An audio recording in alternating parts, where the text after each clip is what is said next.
BJP senior నేత మాజీ ముఖ్యమంత్రి బీఎస్ యడ్యూరప్ప తన 83వ జన్మదిన వేడుకలను బెంగళూరులోని డాలర్స్ కాలనీలో తన నివాసంలో నిర్వహించారు. ఈ కార్యక్రమంలో మాజీ ముఖ్యమంత్రి బసవరాజ బొమ్మాయి, బీజేపీ మాజీ మంత్రి ఆర్. అశోక్ పాల్గొని యడ్యూరప్పకు జన్మదిన శుభాకాంక్షలు తెలిపారు. యడ్యూరప్ప పెద్ద కుమారుడు బీజేపీ రాష్ట్ర అధ్యక్షుడు విజయేంద్ర, చిన్న కుమారుడు రాఘవేంద్ర కూడా తమకు శుభాకాంక్షలు తెలియజేశారు. విజయేంద్ర మీడియాతో మాట్లాడుతూ, మా తండ్రి గారు బీజేపీని ముందుండి నడిపించి ప్రజల్లో మంచి పేరు తెచ్చుకున్నారని యడ్యూరప్ప మీడియాతో మాట్లాడుతూ ప్రజలందరికీ ధన్యవాదాలు తెలిపారు. ఈ కార్యక్రమంలో బీజేపీ ఎమ్మెల్యేలు, కార్యకర్తలు, మహిళలు, కార్యకర్తలు పెద్ద సంఖ్యలో పాల్గొని ఆయనకు శుభాకాంక్షలు తెలియజేశారు. ದೇವಸ್ಥಾನಗಳು ಪೂಜೆಗಳು ಆಗ್ತಾ ಇದೆ. ಅದೇ ರೀತಿ ಯಡಿಯೂರಪ್ಪನವರು ಮುಖ್ಯಮಂತ್ರಿಗಳಿದ್ದಾಗ ಇನ್ನು ಭಾಗ್ಯಲಕ್ಷ್ಮಿ ಯೋಜನೆ, ಬೈಸಿಕಲ್ ಯೋಜನೆಗಳನ್ನು ನೀಡಿದರು. ಆ ಫಲಾನುಭವಿಗಳನ್ನು ಭೇಟಿ ಮಾಡ್ತಕ್ಕಂಥ ಕೆಲಸವನ್ನು ಕೂಡ ತಮ್ಮ ಕಾರ್ಯಕರ್ತರು ಮಾಡ್ತಾ ಇದ್ದಾರೆ.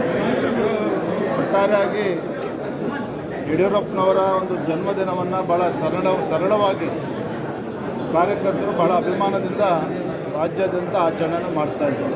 DKಶಿ ಅವರು ಸಂಬಂಧಪಟ್ಟಂತೆ ಸರ್, ಅವ್ರ ಪಕ್ಷದಲ್ಲೇ ಅವರ ನಡೆಗೆ ಆಕ್ಷೇಪ ವ್ಯಕ್ತ ಆಗ್ತಿದೆ. ಯಾಕೆಂದರೆ ಮೊದಲು ಮೋದಿಯವರು ಭೇಟಿ ಮಾಡಿದ್ರು, ಆಮೇಲೆ ರಾಹುಲ್ ಗಾಂಧಿ ಅವರು, ಖರ್ಗೆ ಅವರು ಕುಂಭಮೇಳಕ್ಕೆ ವಿರೋಧ ಮಾಡಿದ್ರು, ಕೂಡ ಪುಣ್ಯ ಸ್ನಾನ ಮಾಡಿದ್ರು. ನಿನ್ನೆ ಅಮಿತ್ ಶಾ ಅವ್ರ ಜೊತೆ ಸದ್ಗುರು ಇಶಾ ಫೌಂಡೇಶನ್ ಅವರ ಶಿವರಾತ್ರಿ ಕಾರ್ಯಕ್ರಮದಲ್ಲಿ ವೇದಿಕೆ ಹಂಚ್ಕೊಂಡವ್ರೆ. ಕಾಂಗ್ರೆಸ್ನಲ್ಲಿ ಸಾಕಷ್ಟು ಆಕ್ಷೇಪ ವ್ಯಕ್ತ ಆಗ್ತಾ ಇದೆ ಸರ್, BJPಗೆಲ್ಲ ಹೋಗ್ತಾರೆ ಅವರು ಅನ್ನೋಂಥ ಚರ್ಚೆ. ನೋಡಿ, ಐತಿಹಾಸಿಕ ಕುಂಭಮೇಳ ಯಾವುದೊಂದು ಪಕ್ಷಕ್ಕೆ ಸೀಮಿತವಾಗಿರ್ತಕ್ಕಂಥದ್ದಲ್ಲ. ಜಗತ್ತಿನ ಇತರ ದೇಶಗಳಿಂದಲೂ ಕೂಡ ಆ ಕುಂಭಮೇಳದಲ್ಲಿ ಭಾಗವಹಿಸಿದ್ದಾರೆ. ಆ ಪುಣ್ಯ ಕಾರ್ಯದಲ್ಲಿ ಎಲ್ಲರೂ ಕೂಡ ತೊಡಗಿಸ್ಕೊಂಡಿದ್ದಾರೆ. ನಮಗೆಲ್ಲರೂ ಕೂಡ ತಿಳಿದಿರೋ ಹಾಗೆ ಸುಮಾರು 65 ಕೋಟಿಗೂ ಹೆಚ್ಚು ಭಕ್ತರು ಹಿಂದೂಗಳಲ್ಲಿ ಬಂದು ಹೋಗಿದ್ದಾರೆ. ಸೊ ಪ್ರಯಾಗ್ರಾಜಲ್ಲಿ ನಿನ್ನೆ ದಿನ ಏನು ಪ್ರಸಿದ್ಧ ಕುಂಭಮೇಳ ಮುಕ್ತಾಯ ಆಗಿದೆ. ಯಾವುದೋ ಒಂದು ರಾಜಕೀಯ ಪಕ್ಷಕ್ಕೆ ಸೀಮಿತವಾಗಿರ್ತಕ್ಕಂಥದ್ದಲ್ಲ. ಯಾರು ಹಿಂದುತ್ವದ ಬಗ್ಗೆ ವಿಶ್ವಾಸ ಇಟ್ಕೊಂಡಿದ್ದಾರೆ, ನಮ್ಮ ಪ್ರಾಚೀನ ಸಂಸ್ಕೃತಿ ಪರಂಪರೆ ಬಗ್ಗೆ ಒಂದು ವಿಶ್ವಾಸ ಇದೆ, ಆ ವಿಶ್ವಾಸ ಇರ್ತಕ್ಕಂಥವ್ರು ಪ್ರತಿಯೊಬ್ಬರು ಕೂಡ ಕುಂಭಮೇಳದಲ್ಲಿ ಭಾಗವಹಿಸಿದ್ದಾರೆ. DKಶಿ ಅವರು BJPಗೆ ಹತ್ತಿರ ಆಗ್ತಿದ್ದಾರೆ ಅನ್ನುವಂಥ ಆಕ್ಷೇಪ ಕಾಂಗ್ರೆಸ್ ಶುರುವಾಗಿದೆ. ಅಮಿತ್ ಶಾ ಅವ್ರ ಜೊತೆ ವೇದಿಕೆ ಹಂಚಿಕೊಂಡವ್ರೆ.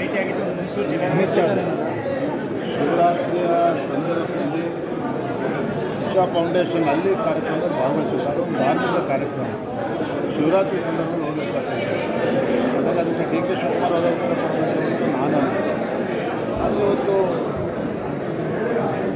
ಕಾಂಗ್ರೆಸ್ ಪಕ್ಷದಲ್ಲಿ ದಿನೇ ದಿನೇ ಒಳಜಗಳ ಜಾಸ್ತಿ ಆಗ್ತಾ ಇರ್ತಕ್ಕಂಥ ಅವರು ಕೂಡ ಗಮನಿಸ್ತಾ ಇದ್ದಾರೆ. ನಾನು ಅವತ್ತೇ ಹೇಳಿದೆ,